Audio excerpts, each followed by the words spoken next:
Selamat pagi, Shalom. Bagaimana kabar Bapak Ibu, sehat? Puji nama Tuhan. Hari ini kita mau belajar firman Tuhan, tema firman Tuhan hari ini saya kasih tema, lakukan bagian kita dan Tuhan lakukan bagiannya. Dan kita belajar dari seorang tokoh yang bernama Yusuf. Kita buka Alkitab kita dalam Kejadian pasal yang ke-37 dan Kejadian pasal 39. Dan hari ini saya ingin bagikan 4 hal berkenaan dengan Yusuf. Dan itu bicara tentang bagian Yusuf. Nanti kita bicara bagiannya Tuhan. Apa bagian Yusuf dalam kisah ini? Yang pertama bagian Yusuf, dia punya respon yang benar karena dia punya iman yang benar dalam hidupnya. Dari mana kita tahu dia punya respon yang benar Bapak Ibu? Ayat 23-24 di dalam Kejadian 37, saya akan bacakan untuk kita. Baru saja Yusuf sampai kepada saudara-saudaranya, mereka pun menanggalkan jubah Yusuf, jubah maha indah yang dipakainya. Dan mereka membawa dia dan melemparkan dia ke dalam sumur. Sumur itu kosong dan tidak berair. Ayat 28, ketika ada saudagar-saudagar Midian lewat, Yusuf diangkat ke atas dari dalam sumur itu, kemudian dijual kepada orang Ismail itu dengan harga 20 sikal perak, lalu Yusuf dibawa mereka ke Mesir. Bapak Ibu, abang-abangnya bukan hanya membuli Yusuf, dimasukkan dia ke sumur. Bapak Ibu, sumur di zaman dulu itu Bapak Ibu bukan sumur 1 meter, 2 meter. Sumur yang dalam, yang kita gak akan pernah bisa naik ke atas kalau gak ada yang menarik kita dari atas. Bayangkan Bapak Ibu, dia di dalam sumur, memang kosong sumurnya, tapi betapa tersiksanya dia di sana. Harusnya mendapatkan satu perlindungan dari abang-abangnya, tapi ini malah dia mengalami satu tindakan yang tidak benar dalam hidupnya. Berikutnya Bapak Ibu, ketika ada saudagar lewat, muncul lagi ide mereka, gimana kalau kita jual? Kalau ini dia cuma menderita, kalau kita jual kita dapat keuntungan dari situ. Akhirnya dijual adiknya Bapak Ibu. Bayangkan, satu keluarga yang harusnya membackup, saling melindungi, saling memahami, malah keluarga yang menjual. Kita boleh bayangkan kalau kita ada di posisi Yusuf, betapa kecewanya kita, betapa sakit hatinya kita, betapa kita merasa, mana sih keluarga aku ini, kenapa gak dukung aku, malah aku dizolimi, malah sekarang aku dijual. Bayangkan Bapak Ibu, dijual itu berarti seperti produk, seperti barang, diperlakukan seperti barang, bukan lagi manusia. Dan tidak cukup Bapak Ibu, dia ada di rumah Tante Potifar dan dia jadi pembantu di sana. Dari seorang anak yang dimanja sama ayahnya, masukkan sumur, dijual, dijadikan budak, sekarang jadi pembantu. Bayangkan Bapak Ibu jadi pembantu tanpa keputusannya. Setelah jadi pembantu gak cukup Bapak Ibu, hidupnya semakin drop. Difitnah dia, memperkosa Tante Potifar. Dizolimi lagi dia. Kalau tadi abang-abangnya, sekarang masyarakat memberikan blacklist kepada dia bahwa dia ini adalah pemerkosa. Bayangkan Bapak Ibu, betapa mentalitasnya hancur. Pembunuhan karakter terjadi di sana, dia difitnah dan dimasukkan ke penjara. Dia ada di penjara. Bapak Ibu, apa yang kita bisa pelajari dari firman Tuhan ini? Kenapa saya ingin mengajak kita bicara tentang kronologinya? Supaya kita mengerti bahwa ternyata si Yusuf ini punya sikap atau respon yang benar. Karena dia punya iman yang benar. Bapak Ibu saudara kasih, kita tidak bisa memilih situasi apa yang akan kita alami. Kita tidak bisa mengendalikan perlakuan orang terhadap kita. Kita tidak bisa memaksa orang untuk menyukai kita, untuk mengerti kita, untuk berbuat baik kepada kita. Dan kadang kita merasa dunia ini tidak adil. Kadang kita merasa kita dizolimi dengan keadaan. Kadang kita merasa, kok seperti ini ya? Bahkan kadang kita berkata, di mana Tuhan ketika saya mengalami kondisi seperti ini? Kalau Tuhan baik kepada saya, kenapa dibiarkan saya dijual, dijadikan pembantu, difitnah? Mana pembelaan Tuhan? Seharusnya Yusuf bisa terpuruk kehidupannya karena perlakuan, keadaan yang dialami. Tapi Alkitab mencatat dia enggak melakukan itu. Dan ketika kita telusuri ternyata dia punya respon yang benar yang didasari oleh iman yang benar. Kualitas iman kita akan menentukan respon kita terhadap situasi hidup ini. Saya mau katakan Bapak Ibu, kita nggak bisa memilih banyak hal dalam hidup ini. Kita nggak bisa mengendalikan orang-orang di sekitar kita. Kita nggak bisa mengendalikan perlakuan orang terhadap kita. Bahkan orang terdekat kita, keluarga kita pun mungkin tidak bisa kita atur dan kita paksa untuk bisa memahami kita. Yusuf, logikanya, realitanya, harusnya dia mendapatkan pembelaan dari abangnya. Malah tidak, malah abangnya yang menjual dia. Harusnya dia sudah bekerja dengan maksimal di rumah Tante Potifar, malah dia difitnah Bapak Ibu. Itulah dunia yang tidak selalu memberikan keadilan kepada kita. Tetapi bagaimana respon dari Yusuf ini menjelaskan bahwa dia ternyata punya iman yang benar dalam kehidupannya. Dan ini poin pertama saya ingin sampaikan kepada kita sebagai jemaat Tuhan. Bagaimana kita memaknai apa yang terjadi dalam kehidupan kita. Bagaimana kita meresponi apa yang terjadi dalam kehidupan kita. Jangan pernah selalu berharap bahwa perlakuan orang itu akan selalu baik kepada kita. Jangan pernah berpikir bahwa situasi itu akan bisa kita kendalikan. Tidak bisa. Ada banyak yang terjadi tidak sesuai dengan harapan kita. Ada yang terjadi tidak sesuai dengan rencana kita. Tidak ada dalam benak Yusuf dia menjadi pembantu, tidak ada dalam benak Yusuf dia berakhir di penjara. Mantan napi tidak ada dalam benaknya karena dia hidupnya lurus-lurus saja, tetapi fakta membuktikan walaupun dengan segala kebaikannya, walaupun dengan segala kebenarannya, dia terpuruk di dalam kehidupan ini. Tetapi kita boleh melihat dia punya respon yang benar karena dia punya iman yang benar. Bapak Ibu, iman kita akan menentukan respon kita terhadap keadaan. Apa yang kita alami hari ini dan bagaimana respon kita itu menjelaskan kualitas iman kita. Yusuf dia punya iman yang luar biasa sehingga dia punya respon yang luar biasa. Kita tidak bisa menuntut orang memperlakukan kita dengan baik. Bahkan orang terdekat kita bisa mengecewakan kita seperti Yusuf. Tidak ada yang memperhatikan dia. Dia di sumur kosong sendiri sementara abang-abangnya mungkin tertawa di sana. Dia menderita sementara abang-abangnya tertawa begitu bahagianya.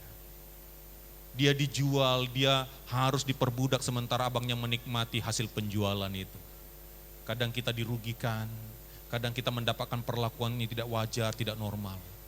Tapi respon kita akan menjelaskan iman kita.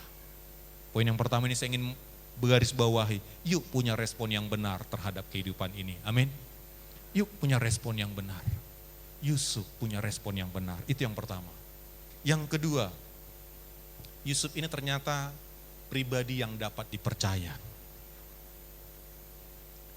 Kita baca dalam Kejadian 39 ayat 5. Kejadian 39 ayat 5.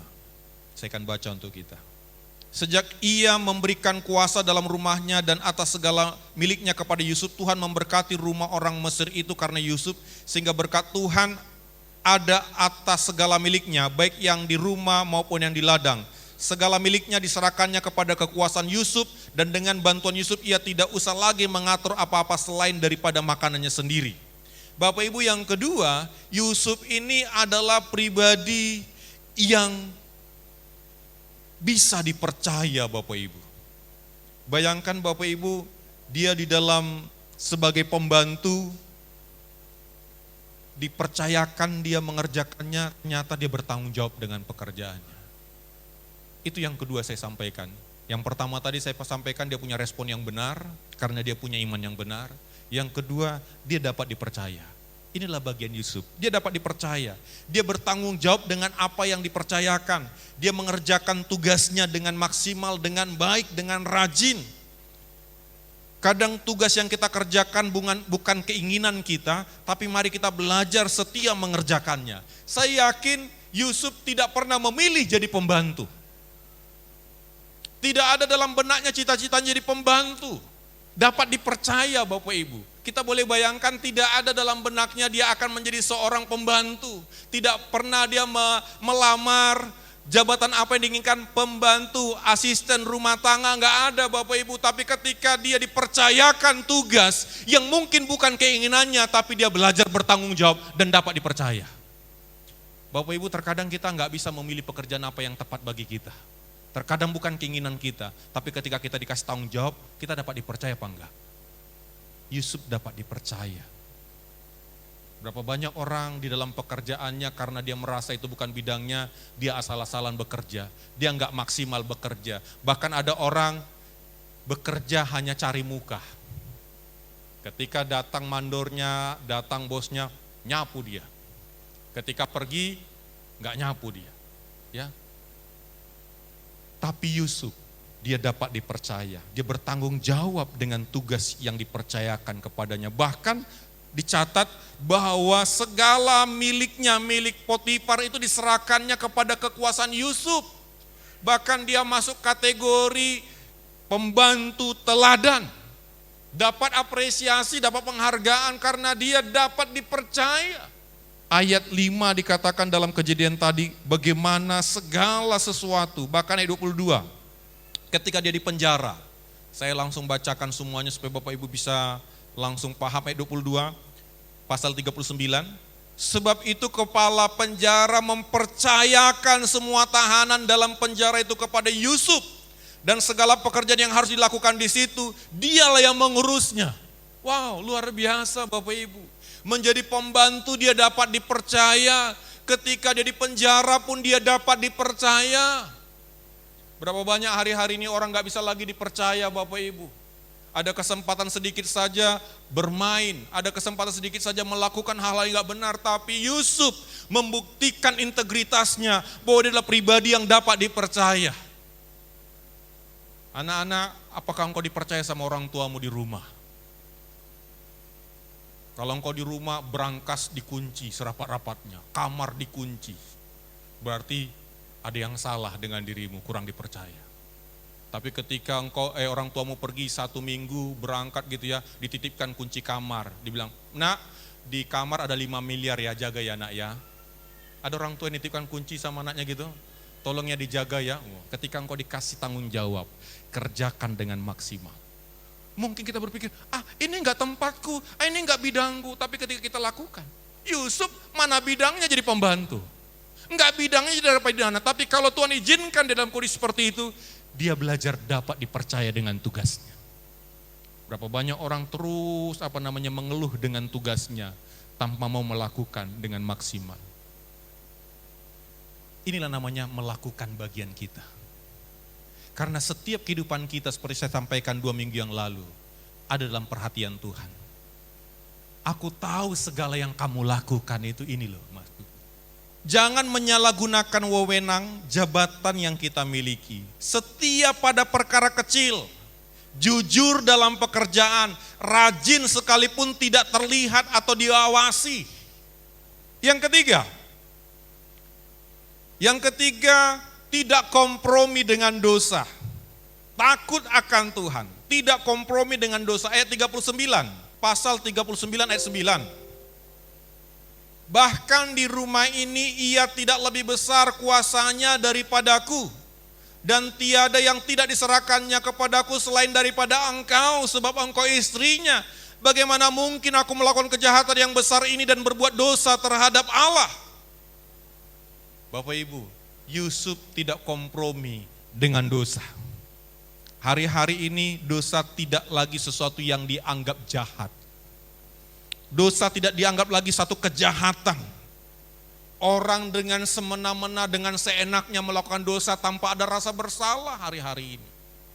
Tetapi Yusuf, dia membuktikan, dia melakukan bagiannya, dia menjadi pribadi yang tidak kompromi dengan dosa. Bahkan kita lihat di sini Bapak Ibu, walaupun dari hari ke hari perempuan itu membujuk Yusuf, Yusuf tidak pernah mendengarkan bujukannya untuk tidur dengan di sisinya dan bersetubuh dengan dia. Bayangkan Bapak Ibu, ini godaan yang luar biasa setiap hari. Kita nggak ada yang kebal terhadap dosa. Tapi jangan sampai kita kompromi dengan dosa. Amin. Kalau ada godaan, menjauh. Nggak ada kita yang kebal, bapak-bapak nggak ada yang kebal, ibu-ibu nggak ada yang kebal. Orang yang tidak kompromi dengan dosa adalah orang yang takut akan Allah. Mari anak-anak muda, biarlah dalam dirimu ada rasa takut akan Allah. Sehingga ketika engkau melakukan sesuatu, engkau mikir, bukan apa kata orang tua, bukan, tapi apakah Tuhan akan marah? Apakah saya akan berbuat dosa kepada Tuhan? Yusuf berkata, bagaimana mungkin aku melakukan kejahatan besar ini dan berbuat dosa terhadap Allah? Mari kita takut akan Tuhan. Ada kadang hal-hal yang menggoda kita, tidak ada yang melihat, ada kesempatan, ada kebutuhan. Seringkali ketika ada kebutuhan akan ada bisikan-bisikan, kan kamu butuh, ambil aja. Ada kesempatan, kan gak ada yang lihat, udah. Tapi kita belajar bagaimana Yusuf, dia tetap hidup di dalam takut akan Tuhan, dia tidak kompromi dengan dosa. Masihkah kita takut akan Tuhan? Orang yang takut akan Tuhan menjauhi kejahatan. Anak-anak muda, saya rindu pergaulanmu dipenuhi dengan takut akan Tuhan. Kalau hari-hari ini engkau mungkin sudah gagal, yuk kembali ke jalan yang benar. Karena ada pengampunan, ada kasih karunia Tuhan yang bagi kita yang pernah gagal. Tuhan tidak memvonis kita, tapi Tuhan mengangkat kita dari keterpurukan kita, asal kita mengulurkan tangan kita untuk Dia. Karena Alkitab mencatat, sekalipun dosamu merah seperti kermija akan putih seperti salju, tidak ada dosa yang tidak bisa diselesaikan oleh Tuhan ketika kita mau datang kepada Dia. Tidak ada seorang pun yang tidak bisa dipulihkan Tuhan. Sehancur-hancurnya apapun kita, ketika kita datang ke kaki Tuhan, Tuhan sanggup memulihkan kehidupan kita. Tapi mari kita belajar tidak kompromi dengan dosa hari-hari ini. Yang keempat dan yang terakhir, kita baca sekarang Kejadian 50 ayat 20. Memang kamu telah mereka-rekakan yang jahat terhadap aku. Tetapi Allah telah mereka-rekakannya untuk kebaikan dengan maksud melakukan seperti yang terjadi sekarang ini, yakni memelihara hidup suatu bangsa yang besar. Ayat 19-nya saya baca. Tetapi Yusuf berkata kepada mereka, janganlah takut, sebab aku inikah pengganti Allah? Bapak Ibu, ini kisahnya terjadi setelah mereka sudah tahu ternyata itu Yusuf. Mereka cemas, mereka berpikir dosa mereka yang mereka lakukan terhadap Yusuf dan mereka berpikir Yusuf akan balas dendam. Pasti Yusuf akan balas dendam karena mereka tahu bahwa mereka sudah menyakiti Yusuf. Tapi inilah perkataan Yusuf, apakah pengganti Tuhan? Dan dia berkata, memang engkau mereka-rekakan yang jahat, tapi Tuhan merekakannya untuk kebaikan. Apa yang bisa kita ambil dari poin ini? Dia tidak pendendam. Dia memaafkan. Kita tidak bisa mengubah orang lain, tapi kita bisa memaafkan orang lain. Dia tidak menyimpan sakit hati dan dendam. Banyak orang menyimpan sakit hati atas perlakuan orang lain, selalu mengatakan aku ada karena dia, aku seperti ini karena dia, aku gagal karena dia, aku hancur karena dia. Yusuf tidak. Perlakuan orang itu dia maafkan, dia mau mengampuni, dia selesai dengan masa lalu, dia selesai dengan situasi, dia selesai dengan abang-abangnya, sehingga dia bisa menikmati kemenangan. Berapa banyak orang terus terikat dengan sakit hati, terikat dengan kebencian, tidak pernah bisa menerima keadaan, tidak pernah bisa menerima orang yang telah menyakitinya. Kita tidak bisa mengubah masa lalu kita, tapi kita bisa memaafkan masa lalu kita. Kita bisa memaafkan orang yang menyakiti kita. Terkadang Tuhan izinkan kita dilukai, difitnah, disingkirkan, dibuang, dijual. Tapi Yusuf belajar memaafkan. Jangan habiskan waktu kita untuk mengingat kesalahan orang lain. Jangan habiskan waktu kita untuk membenci orang lain. Di dalam Ibrani 12 dikatakan, tanggalkan semua beban yang merintangi, berlari pada tujuan panggilan surgawi. Terlalu banyak orang hidupnya gak pernah bahagia karena terus menyimpan sakit hati. Terlalu banyak hidupnya gak pernah maksimal karena menyimpan dendam. Selalu ada kebencian, amarah di dalam hatinya. Karena dia merasa dunia gak adil sama dia. Karena dia merasa dihianati, dia merasa dikecewakan. Sehingga dia gak pernah bisa menikmati hidup. Yusuf membuktikan kepada kita bahwa ternyata pengampunan itu membuat kita maksimal dalam hidup ini. Oleh karena itu yang keempat ini, yuk kita belajar untuk tidak pendendam. Belajar untuk mau memaafkan. Amin. Memaafkan itu bukan hanya memaafkan orangnya, memaafkan masa lalunya. Saya katakan memang kita nggak bisa melupakan kesalahan orang, tapi kita bisa memaafkan orang. Yusuf salah satu karakter yang luar biasa yang dia mau memaafkan. Memaafkan orang lain yang menyakitinya, abang-abangnya. Pasti mungkin dalam benaknya kalau kita mungkin, kok berani kali dia memfitnah saya, Tante Potifar fitnah saya, sudah baik sama dia, saya sudah lakukan ini, ternyata dia fitnah saya. Sama abang-abangnya juga bilang, dia orangnya harusnya membela saya, tapi sekarang malah memfitnah saya, malah menjual saya. Kalau dia pikirkan, dia rimang-rimangi, dia ingat terus itu Bapak Ibu betapa terperosoknya hidupnya, betapa hancurnya hidupnya, tapi dia belajar menang dengan cara memaafkan. Memaafkan itu adalah keuntungan bagi kita untuk meringankan beban hidup kita. Jadilah orang yang bebas, yang merdeka dari sakit hati, kemarahan, kekecewaan, perlakuan orang yang tidak baik kepada kita. Karena ketika kita memaafkan, kita meningkatkan kualitas hidup kita. Ini bagian Yusuf yang dilakukannya. Sekarang bagian Tuhan, Bapak Ibu. Karena tema saya tadi katakan lakukan bagianmu dan Tuhan lakukan bagiannya. Sekarang bagian Tuhan.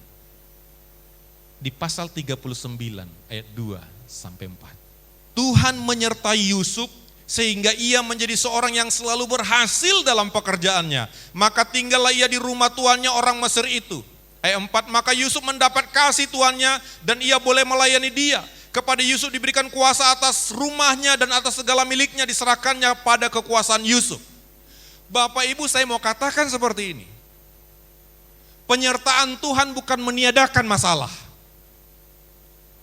Penyertaan Tuhan bukan meniadakan lubang-lubang yang menghancurkan kita. Penyertaan Tuhan bukan meniadakan fitnah, bukan meniadakan kebencian orang lain terhadap diri kita. Tapi penyertaan Tuhan membuat kita bisa berhasil di segala kemungkinan itu. Dalam setiap peristiwa itu, di dalam situasi itu Bapak Ibu.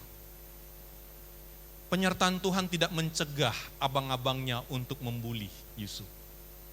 Penyertaan Tuhan tidak mencegah abang-abangnya untuk menjual Yusuf. Penyertaan Tuhan tidak mencegah Tante Potifar mempinta Yusuf. Tapi penyertaan Tuhan membuat Yusuf berhasil dalam apa yang dikerjakan.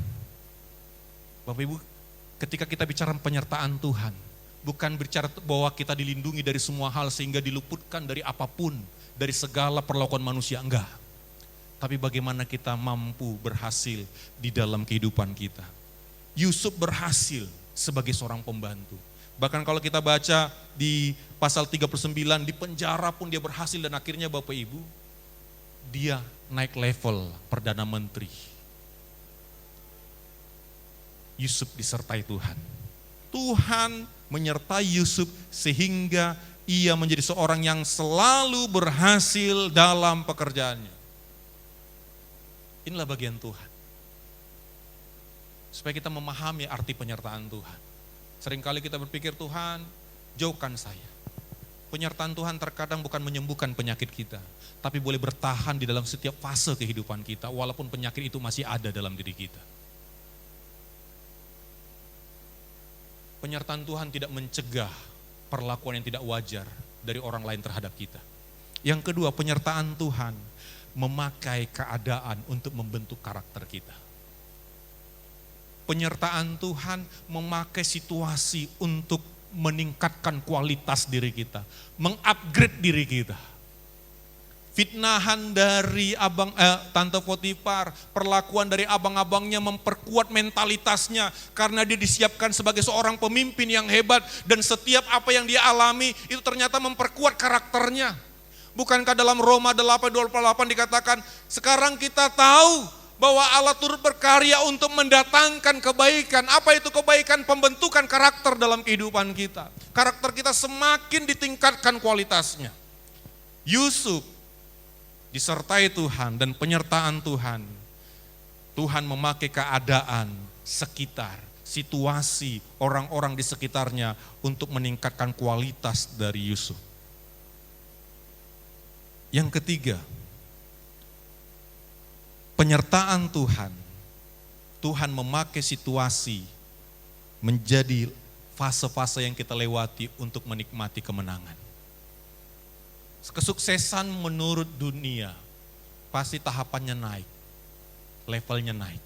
Tapi kalau kita lihat di sini Bapak Ibu, kesuksesan menurut cara Tuhan tadi dari seorang anak pembantu, drop jadi narapidana, tiba-tiba jadi Perdana Menteri. Terkadang bicara tentang kesuksesan itu tidak seperti yang kita bayangkan. Tapi ketika bicara tentang penyertaan Tuhan, Tuhan bisa memakai setiap situasi itu untuk membawa kita ke dalam kemenangan demi kemenangan, keberhasilan demi keberhasilan. Jadi jangan salahkan situasinya, jangan salahkan orang di sananya, tapi percayalah Tuhan sedang mengerjakan itu untuk membawa kita menikmati kemenangan demi kemenangan. Dan akhirnya Bapak Ibu, Yusuf menjadi orang yang sangat berhasil dalam kehidupannya. Tahapan sumur dia lewati, tahapan di rumah Potifar dia lewati, tahapan di penjara dia lewati. Mungkin seolah-olah melihat, kok makin turun hidupmu, kok makin redup ekonomimu, kok kamu makin terperosok lebih dalam lagi.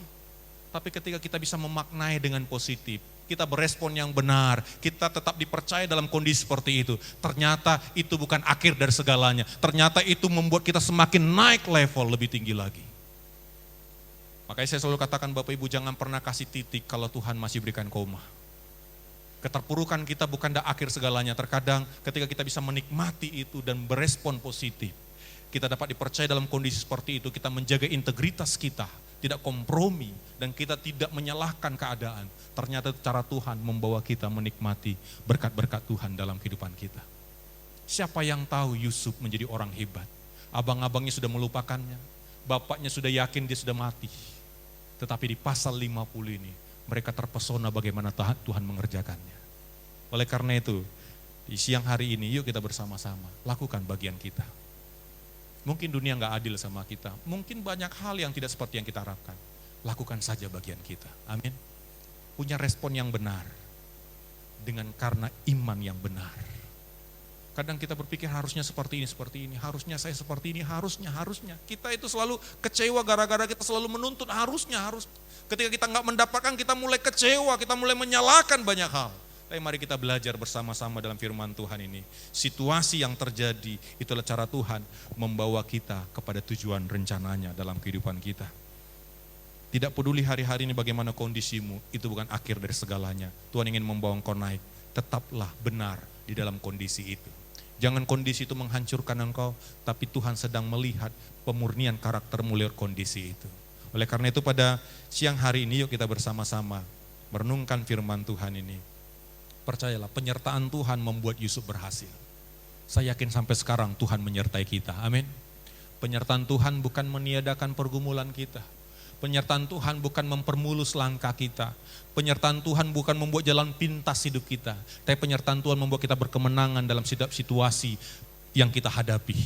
Kita tetap harus melewati fase jalan berbatu. Kita tetap harus melewati fase di mana berlubang, kecepatan kita harus berhenti. Bapak Ibu, ketika kami kemarin minggu yang lalu ke Kubu, Bapak Ibu, kami harus melewati jalan yang mulus bisa kecepatan 100 km per jam. Tapi setelah masuk kami di kilometer 0, mulai kami harus mengerem.